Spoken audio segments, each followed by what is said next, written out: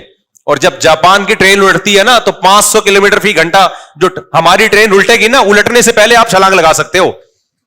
حقیقت ہے, اتنا چانس دیتی ہے وہ, کیونکہ ایسے چھکا چھک چل رہی ہوتی ہے اور کھڑکڑ کھڑکڑ کی آوازیں آتی ہیں, پہلے انجن ہلتا ہے, ٹرین آپ کو اندازہ ہو جاتا ہے کہ بھائی کچھ زیادہ ہی ہو گیا آج. بہت موقع ملتا ہے کہ بھی چھلانگ لگا لے تو.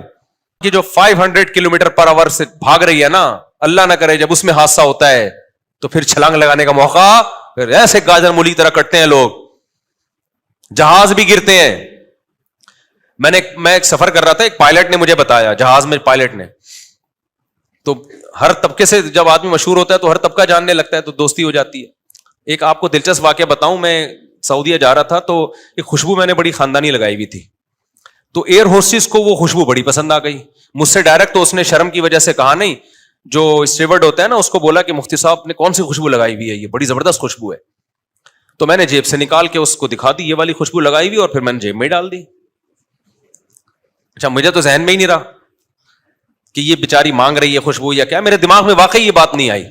اچھا اب میں نے اپنے دوستوں کو جا کے بتایا کہ یار یہ خوشبو, اب ہر آدمی وہ خوشبو مجھ سے مانگ رہا ہے.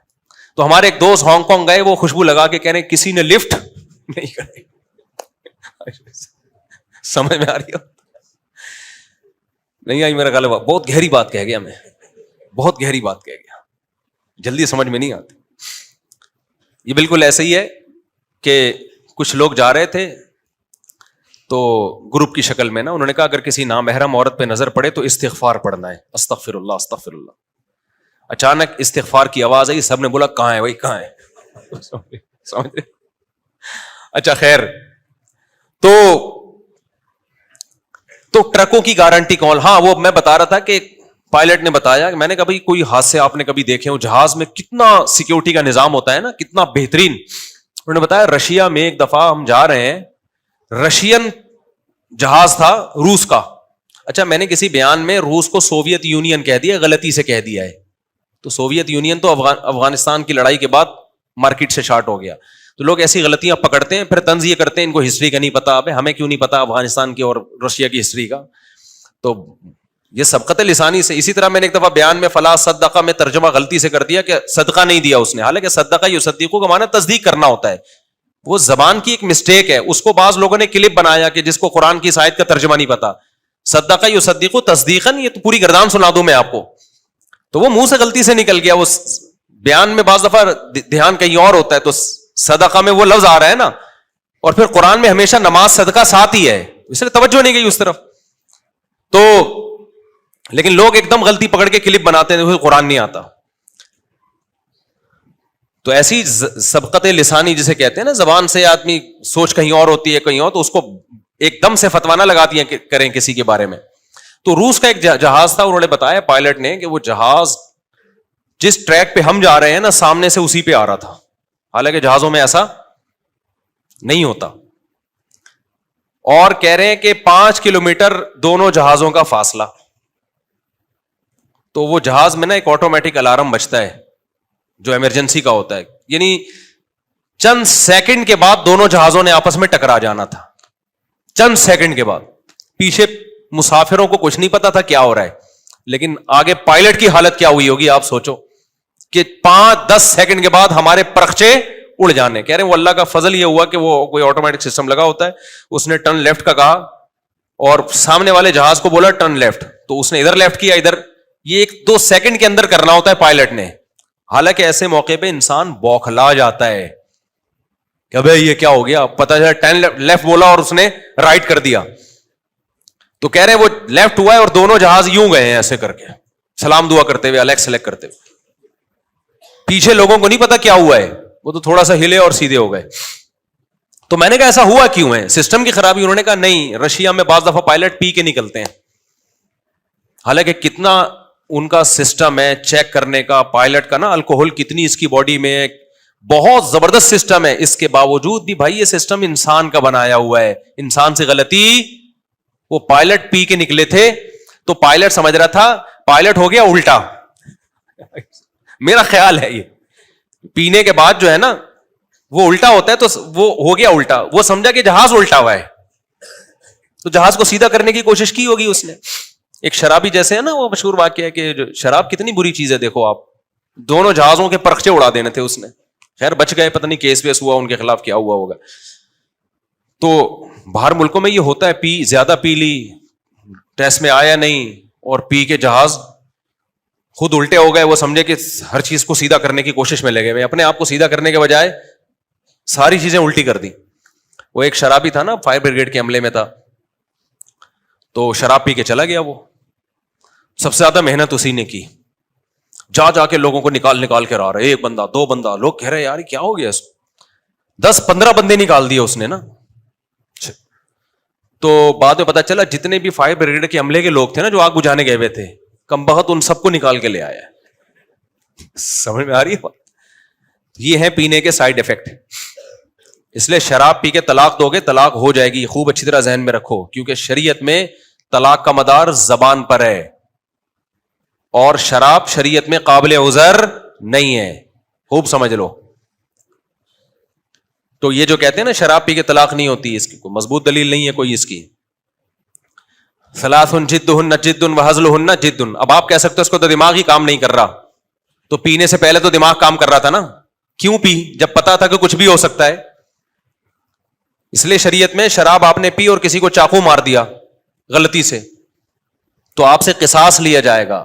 یورپ میں تو یہ عذر ہے کہ آپ پی بھی تھی آپ کو پتا نہیں چلا, اسلام میں شراب عذر نہیں ہے, بندہ مار دیا آپ کو قتل کیا جائے گا, قصاص لیا جائے گا. آپ کا یہ کہنا کہ میں پی بھی تھی مجھے نہیں پتا چلا تھا اس لیے میں سمجھا گائے ذبح ہو رہی ہے تو میں بندہ مار دیا, بندہ ذبح کر دیا, تو اسلام میں یہ عذر قابل قبول نہیں ہے. اس لیے کہ اسلام یہ کہے گا کہ پی تو اپنے اختیار سے ہے نا, شراب پینے سے پہلے تو دماغ کام کر رہا تھا نا, جب آپ کو پتا تھا پینے کے بعد کچھ بھی ہو سکتا ہے تو آپ پھر خود ذمہ دار ہو ہر عمل کے. سمجھتے ہو کہ نہیں سمجھتے ہو؟ آج کیونکہ شراب کا رجحان بڑھ رہا ہے اور دے دنادن طلاقیں نکال رہے ہیں, اور میں ان کی عورتوں سے کہتا ہوں کہ وہ کہتی ہے نا فتویٰ لاتی ہیں کہ طلاق نہیں ہوئی, میں کہتا ہوں کہ شکر ادا کرو طلاق ہو گئی ہے, کیونکہ کل آج جو شراب پی کے تمہیں 3 طلاقیں دے سکتا ہے, کل وہ شراب پی کے گلا بھی دبا سکتا ہے. کل جیسے طلاق دے کے بول رہا ہے میرا دماغ کام نہیں کر رہا تھا, کل گلا دبا دے گا, دانت توڑ دے گا, بولے گا میرا دماغ کام بولو نہیں کر رہا تھا, کچھ بھی کر لے گا, وہ تو اچھا ہے جان چھوڑ گئی اس سے. تو خیر, تو اب دیکھو کتنا یعنی اب کتنا زبردست سسٹم ہے. پھر بھی حادثے کا امکان جہاز میں ایسا نہیں ہوتا کہ 100% کیا ہو جائے, امکان ہی ختم ہو جائے, نہ امکان نہیں ختم ہوتا.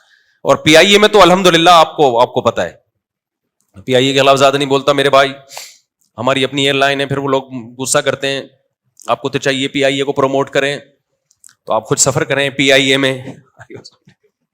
اچھا خیر, تو میں نے وہ ڈاکٹر جو کینسر کے تھے میں نے ان سے پوچھا کہ پھر کیوں ہو جائے کینسر, جب وہ سگریٹ سے بھی بچ رہا ہے, پان گٹکے سے بھی بچ رہا ہے, چینی بھی نہیں کھا رہا, وزن بھی مینٹین ہے, تو پھر کیوں ہو رہا ہے؟ انہوں نے بتایا بھائی بعض دفعہ ہوا سے اڑ کے کوئی ایسا جرثومہ پیٹ میں چلا جاتا ہے وہ کینسر کا ذریعہ بنتا ہے, اور بعض دفعہ کیوں ہوتا ہے یہ ڈاکٹر کو بھی پتا نہیں ہے. میڈیکل سائنس نے ترقی کی ہے لیکن ابھی ترقی کی انتہا کو نہیں پہنچی ہے. میڈیکل سائنس یہ دعویٰ نہیں کر سکتی کہ سب کچھ پتا چل گیا ہے ہمیں, جو پتا چلا ہے وہ رپورٹ سامنے رکھ دیتے ہیں, جو نہیں پتا چلا وہ تو بہت کچھ ہے جو نہیں پتا چلا. تو حادثے بھی ہو جاتے ہیں اور باہر ملکوں میں بھی ہوتے ہیں حادثے. جب کورونا آیا ہے, کورونا, تو بتاؤ اس نے پاکستان میں زیادہ تباہی مچائی ہے یا ترقی یافتہ ملکوں میں؟ ترقی یافتہ ملکوں میں زیادہ تباہی پھیلی ہے اس سے. وجہ کیا تھی کہ وہ صحت کا بہت زیادہ خیال رکھتے ہیں, اس بہت زیادہ خیال کی وجہ سے ان کا امیون سسٹم کیا ہو گیا, یہی چیز ان کی موت کا ذریعہ بن گئی. ہمارے یہاں مچھر الحمدللہ, میں نے ڈاکٹر کو کہا جب کووڈ ہو رہا تھا, میں نے کہا ڈاکٹر صاحب میرے کتنے چانسز ہیں کووڈ سے مرنے کے؟ انہوں نے کہا بہت کم چانسز ہیں. آپ کو کبھی ملیریا ہوا؟ میں نے کہا ہاں ہوا ہے. انہوں نے کہا کم چانسز ہیں. ملیریا والوں کو کووڈ سے مرنے کا چانس کیا ہے؟ ایک دفعہ مچھر نے کوشش کر چکا ہے مارنے کی ان کو.